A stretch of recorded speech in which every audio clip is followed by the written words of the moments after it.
Hey everybody, and welcome back to the board meeting. I'm the host, Shane, and today we are going to be doing a top 10 list. We're doing the top 10 abstract games. Now, what are abstract games? Abstract games are games that do not rely, I should say, on theme almost at all. There's pretty much a theme in every single game, but these abstract games, the theme either basically doesn't matter at all or it matters very, very little. The abstract games tend to rely way more heavily on mechanisms than themes. An example of an abstract game that's just not on my list is chess. I like chess a lot. Chess is an abstract game, you know, and there is a theme in chess, two armies battling each other, but the theme doesn't matter. I mean, when you play chess, you're not thinking in terms of the theme of the game of chess. You're just trying to outmaneuver, outwit your opponent. And that's kind of what abstract games are. And I really do like abstract games a lot. I think there's just a certain elegance to them.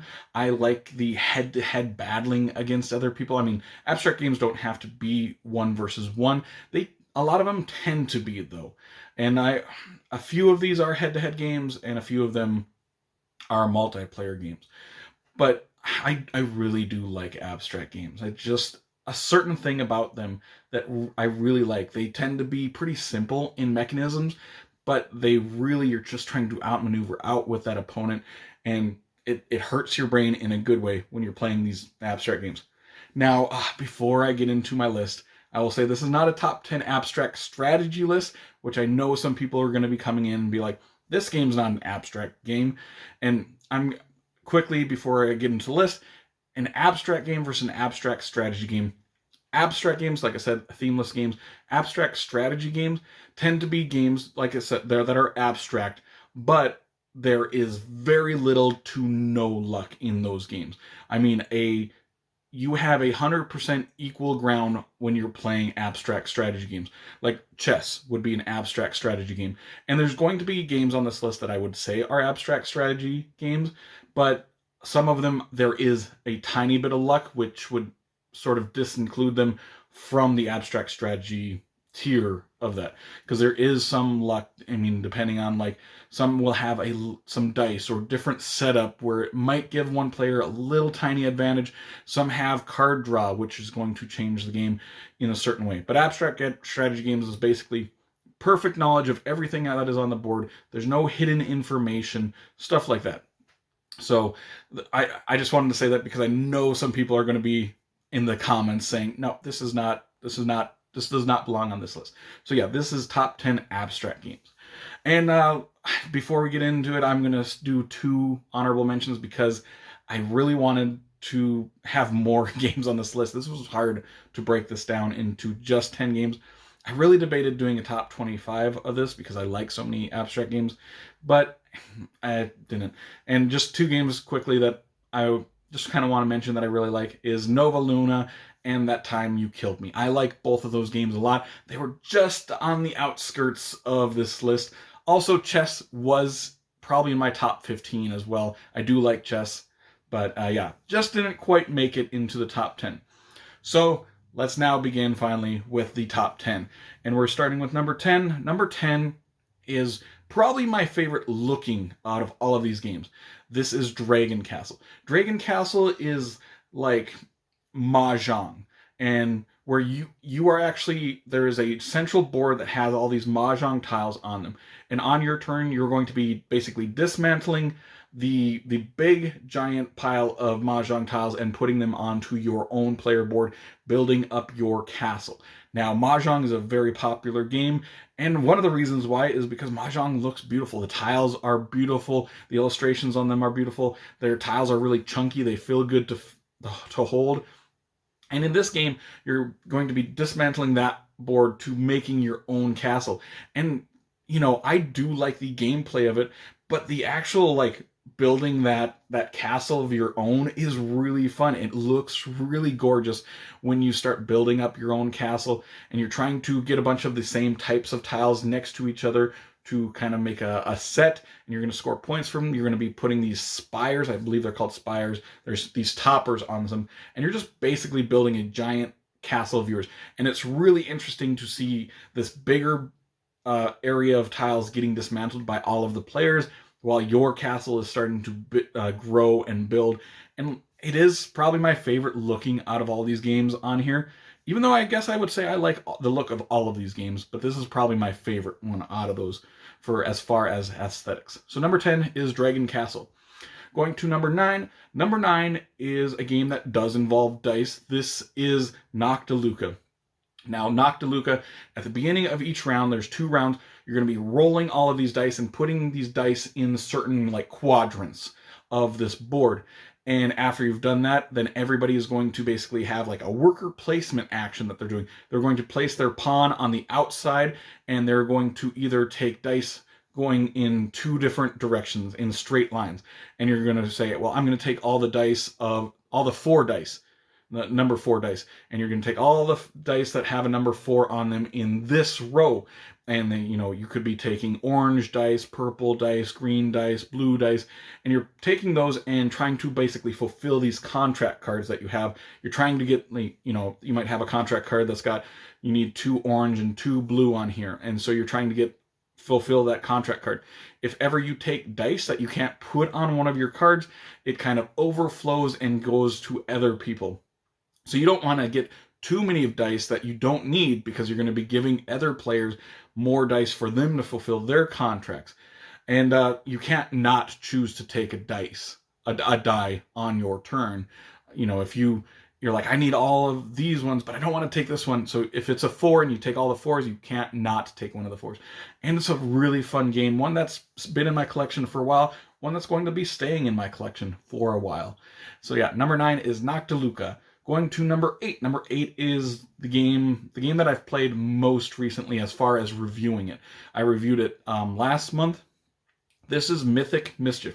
And I would say out of all of the games on this list, this is the one that has more pronounced theme than the other ones.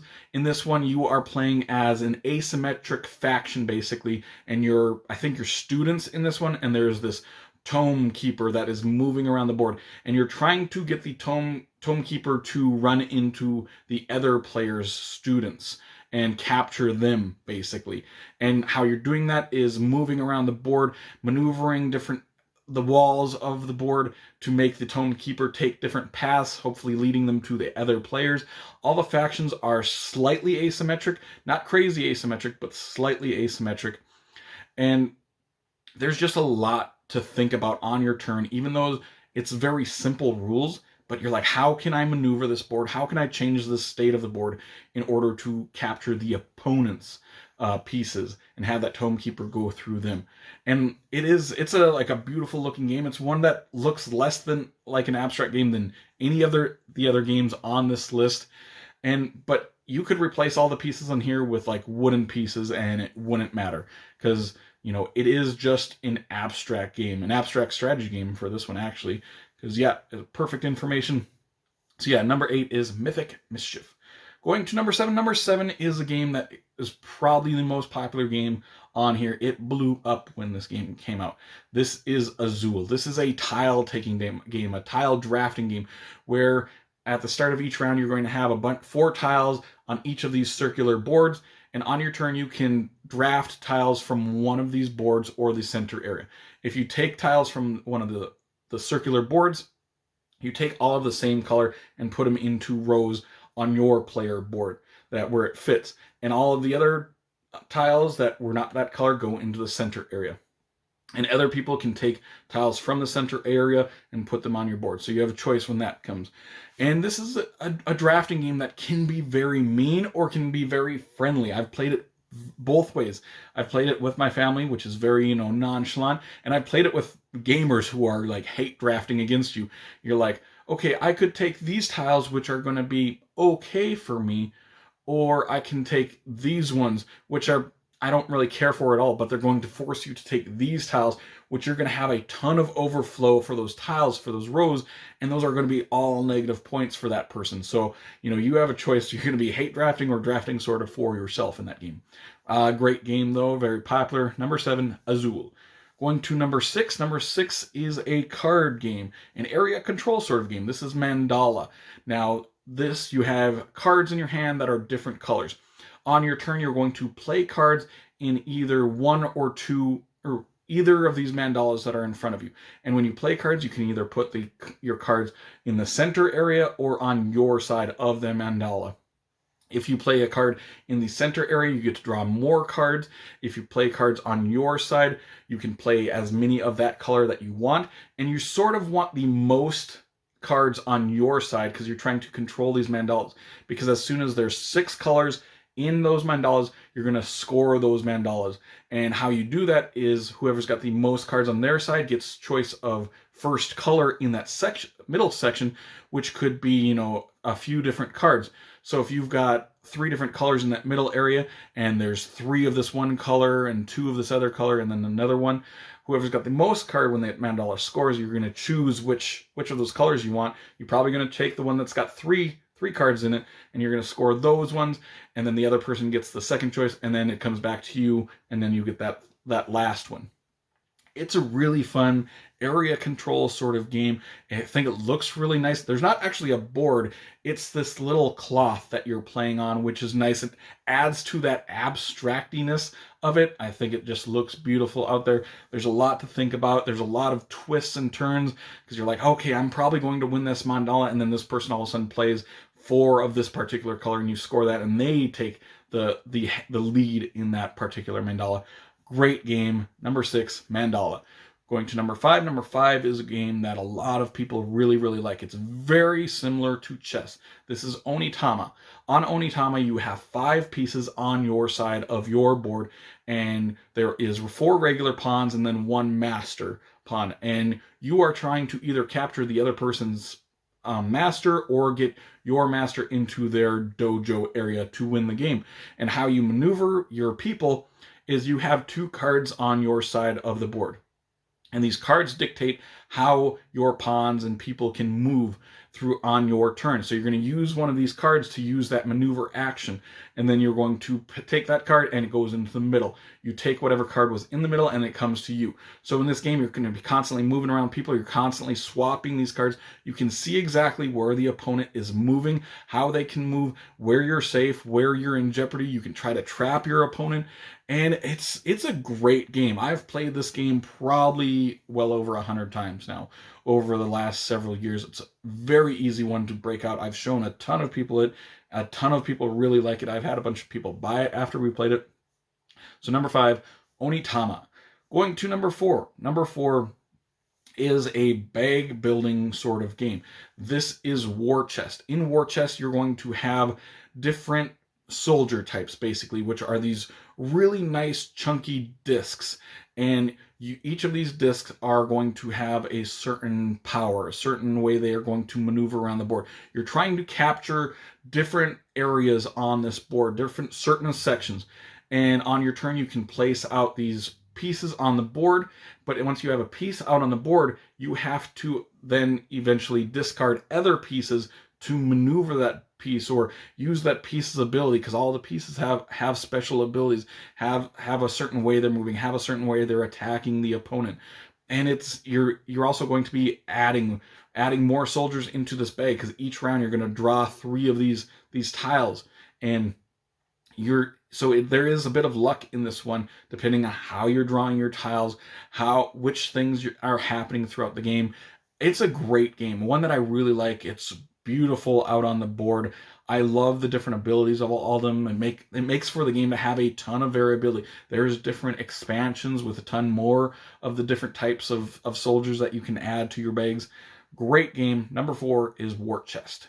Going to where are we at? 3. Number 3 is a game that I didn't have much hope for when it got announced, but I really, really like it. Number 3 is Splendor Duel. This is a 2-player head-to-head game that is based on Splendor, the very, very popular tile game where you're taking gems, taking cards, or taking gems to buy cards that act as gems. This one works the same way, except it's a head-to-head game.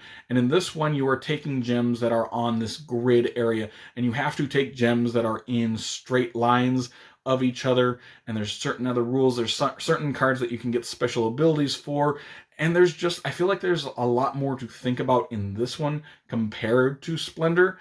I think Splendor's an okay game. I really, really like Splendor Duel, though. I think it's a fantastic game.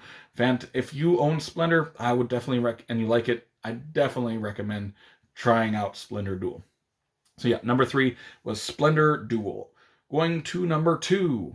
Number 2 is another game that feels a little bit like chess. This is the Duke Lord's Legacy, which is the real implementation of the Duke, I guess. I've never played the original game, but I've played this one quite a bit. This is a head-to-head game where you are capturing opponents, knocking them out and stuff like that. And you have these square tiles, and these tiles show you exactly how those particular pieces can move, how they can attack. But once you use that tile, it flips over to the other side, which is going to completely change how that tile maneuvers, how it attacks, the areas it can attack at. And it's a great game, and it's one that rewards repeat play, because when you first play it, you're like, okay, I'm going to move this one, and you flip it over and you're like, oh, this one moves like that now. I'm not in a good position anymore. But once you know which the other side is, like, very regularly, then you're going to get better at the game. So this is one that I think rewards people who play it more often. It's a great game, though, and I put this one off for years and years, and I finally played it, and I'm like, this is a great game. Very simple to learn. Just you move however your pieces tell you can move. You can attack certain ways. It's just a really fun head-to-head matchup sort of game. So number 2 is the Duke Lord's Legacy. And going on to number 1, the number 1 abstract game for myself, it's probably the simplest on here, but I think it looks great. I think it's a very elegant game. This is Yinch. It's a very, very popular abstract game, and I think for good reason. I actually have this at my work right now, and I've played it quite a bit in the last week with my girlfriend, with friends and stuff. It's a game that's basically 5 in a row meets checkers, and which doesn't sound appealing when you put it like that, but on your turn you're going to be moving these rings around, and you're going to be hopping other pieces, and when you hop a piece, it flips to the other side of that piece, which they're either white or black. If you're playing as the white ring character player, you're trying to get 5 in a row of white discs out on the board, and it is just completely outmaneuvering, outthinking your opponent. What are they going to do next? How can I disguise what I'm going to be doing and basically make them not think I'm going to do what I'm going to do? Great game.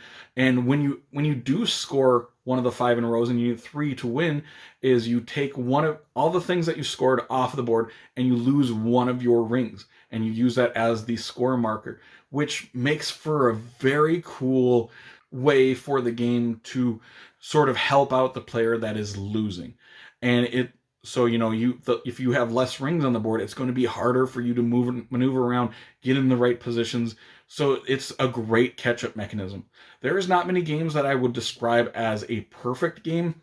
Yinch would be one of them. It is fantastic. There's nothing that I would change about it. I like everything about it, and it's a great game. Looks beautiful, I think, out on the board.